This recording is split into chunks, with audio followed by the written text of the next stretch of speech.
The purpose of the ELPS Educator Evaluation and Development System is to support continual growth and development of all educators. At the heart of the system are rubrics.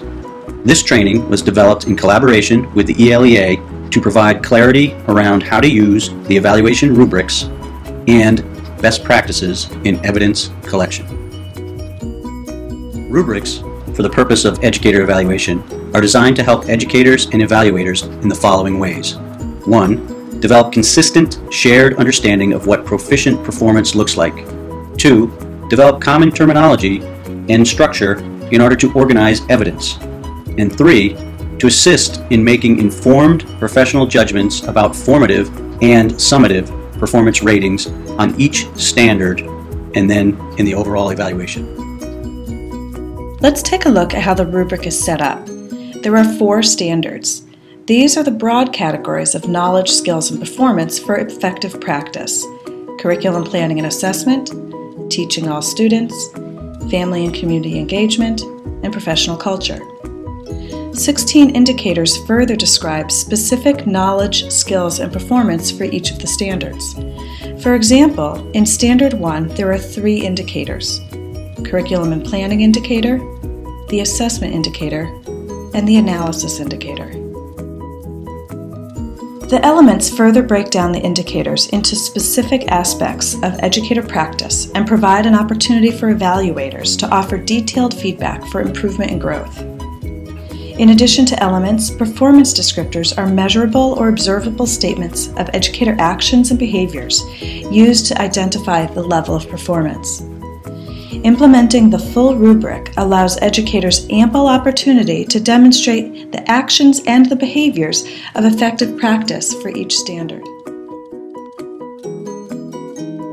Educators and evaluators are equally involved in collecting and presenting evidence of performance. Evaluators collect evidence primarily through the observation process. Educators collect artifacts that cannot be readily seen through observation. For example, unit plan development, analysis of assessment results, and lesson plans are a few examples of evidence that can be used. Deciding what evidence to collect can be overwhelming. The following guidelines are designed to help simplify the process. A common misunderstanding is the more evidence I collect, the better. But this can become overwhelming and can lead to collecting a lot of mediocre artifacts instead of concentrating on high-quality evidence of practice. Your primary goal for evidence collection is to show proficiency in each of the 4 standards. Be selective with the artifacts you collect and present to your evaluator. One high-quality artifact can showcase proficiency in multiple indicators across standards. Describe what the artifact is and why you included it, and be sure to be reflective on how it impacted student learning or your own professional learning. Let's take a look at an example of artifacts collected by a teacher and how they would align to the standards. Mr. Griswold, a high school science teacher, collected the following artifacts for his evaluation: a unit plan that detailed student expectations, scoring rubrics, collaborative learning opportunities, and assessment results related to the unit plan, a reflection on a department meeting where the department analyzed student performance on the end-of-the-year assessment and discussed revisions to lessons and reteaching possibilities.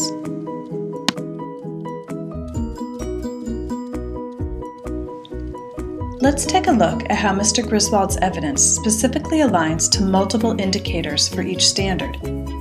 The unit plan submitted showed evidence of curriculum and planning, specifically rigorous standards-based unit design and well-structured lessons.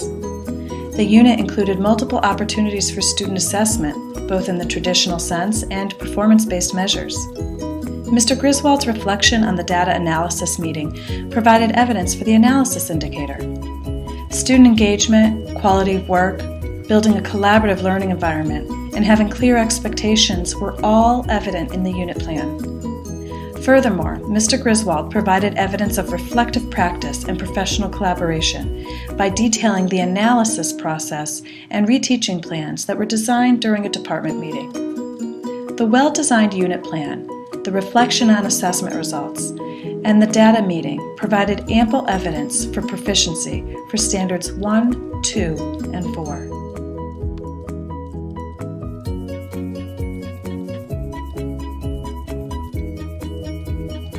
Now it's your turn to put it all together. At your tables, you will review sample artifacts and collaboratively align each artifact to the standards. We hope this gives you a better opportunity to become familiar with the Educator evaluation rubric and how to classify evidence. Please visit the ELPS EdEval blog to post questions, comments, or to review further support documentation.